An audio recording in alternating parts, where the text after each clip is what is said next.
dans l'univers que vaste à l'échelle humaine. La Terre, 510 millions de kilomètres carrés en termes de surface, pour un volume de 1000 milliards de kilomètres cubes. Son rayon, 6378 kilomètres. Il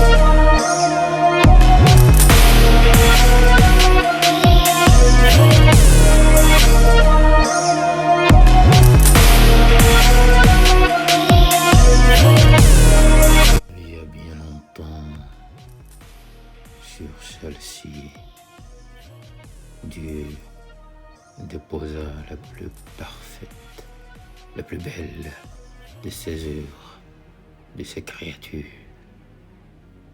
l'humain. Soumettez la terre, lui dit-il. Mais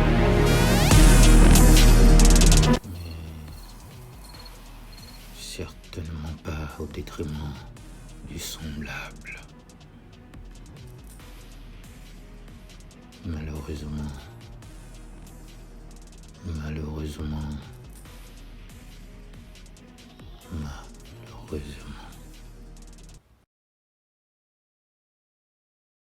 en 1910, nous n'étions qu'1,7 milliard d'êtres humains sur Terre.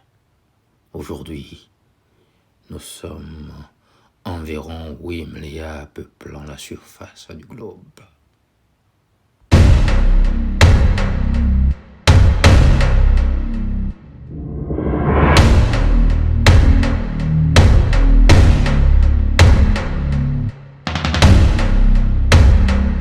Dans l'univers des prétentions,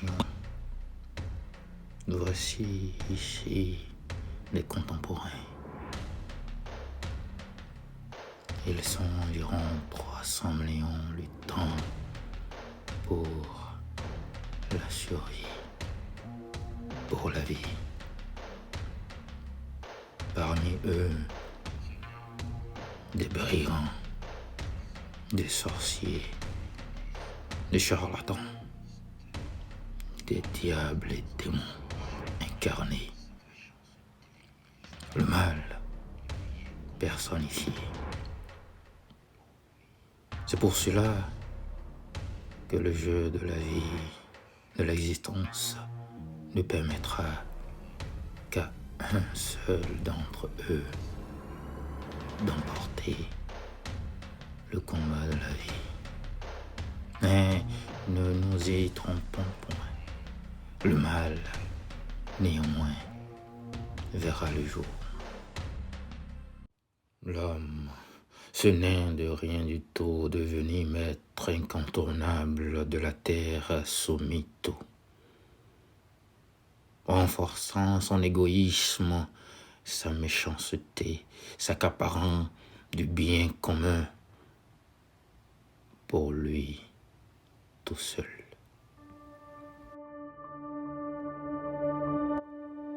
Quand sonne le glas de la vérité, point besoin de liste, dis-je.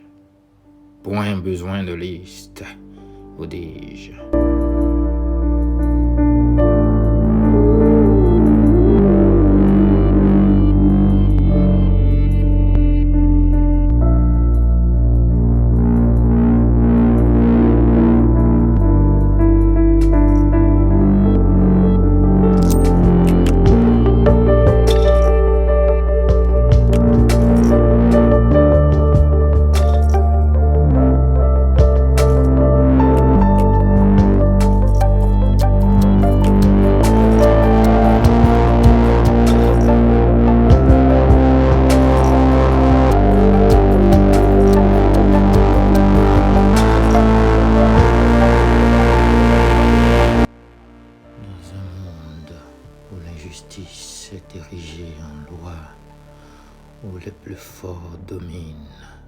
écrase les plus faibles.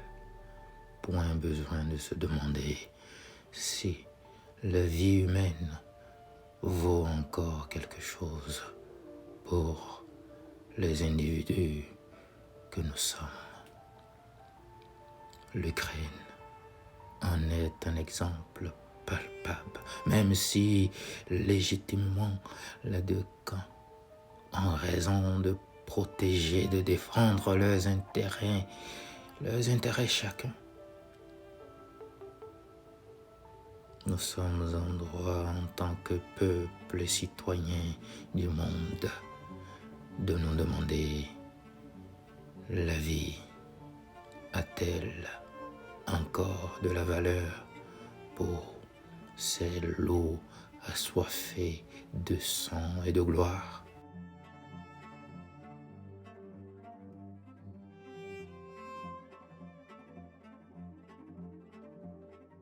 Lorsque l'Amérique aura payé son ardoise, lorsque l'Europe, les Occidentaux auront réglé leurs ardoises, la balance de la justice, de l'équité sera rétablie.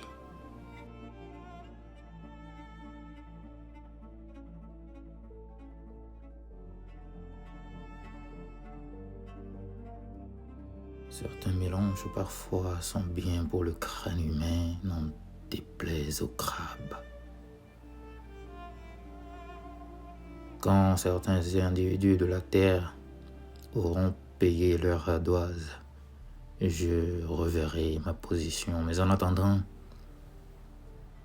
je suis un pro-russe, car la justice doit être la même pour tous et pour chacun. Nul ne doit surplanter les lois que légitimement et librement tous nous avons consenti d'établir. On ne saurait consentir aux uns une loi et une autre aux autres.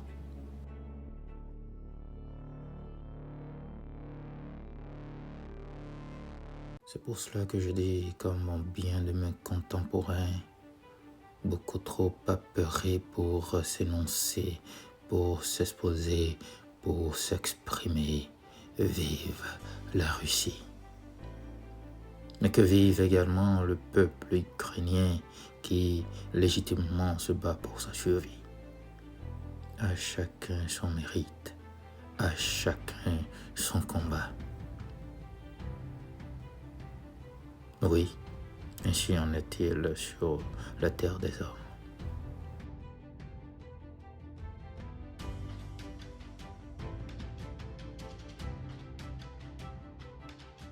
Faites-moi signe quand ceux qui ont pillé, écrasé la Libye et son peuple, quand ceux qui ont tué, massacré la Syrie, les Afghans et que sais-je encore, quand ils seront à la barre du tribunal de vie, du tribunal de la justice, de la haie, des tribunaux d'ici et là, quand vous les verrez là-bas, faites-moi signe et je reverrai ma position en termes d'équité et de justice et de parti pris. Mais en attendant, soufflez que je sois, moi, simple citoyen et maître du monde, pour un camp, celui de la Russie. Ainsi en est-il ici sur la terre des hommes. À chacun son combat.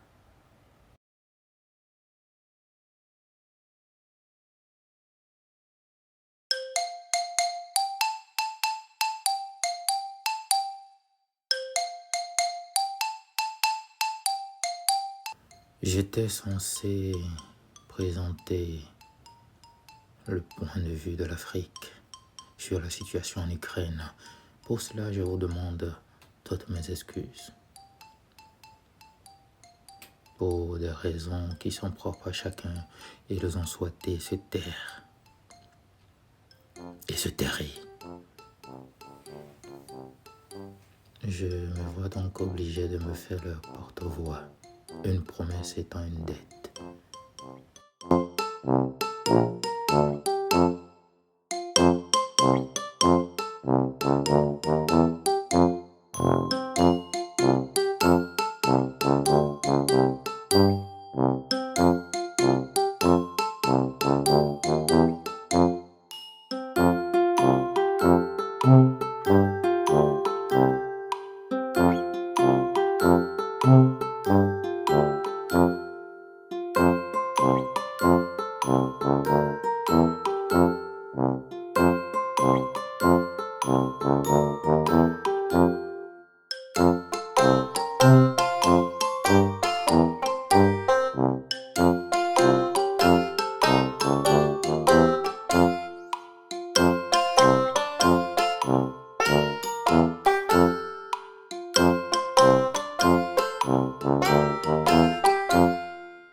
Avant de finir,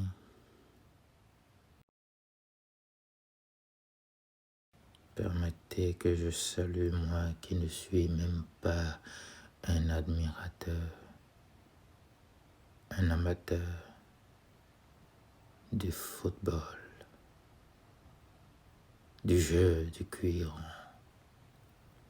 Saluer la prouesse de ce pays très très grand qui depuis son sol joua et le ballon se retrouva sur la terre, que dis-je, dans le ciel du pays, très très fort.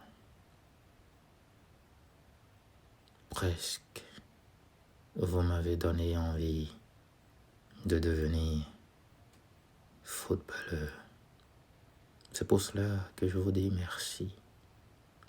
Ceci indique que nul n'est à l'abri de la passion.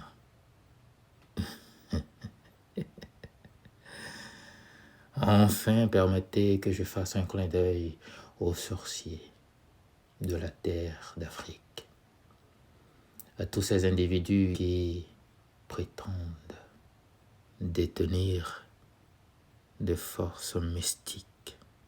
Vous êtes les plus nuls de la terre. Vous êtes un fléau pour ce continent. Vous, avec toutes vos forces, tous vos pouvoirs, disais-je, et l'Afrique, dans cet état, vous ne méritez certainement pas. Mais je m'en arrête là, vous laissant à votre conscience, pauvre de nos terres.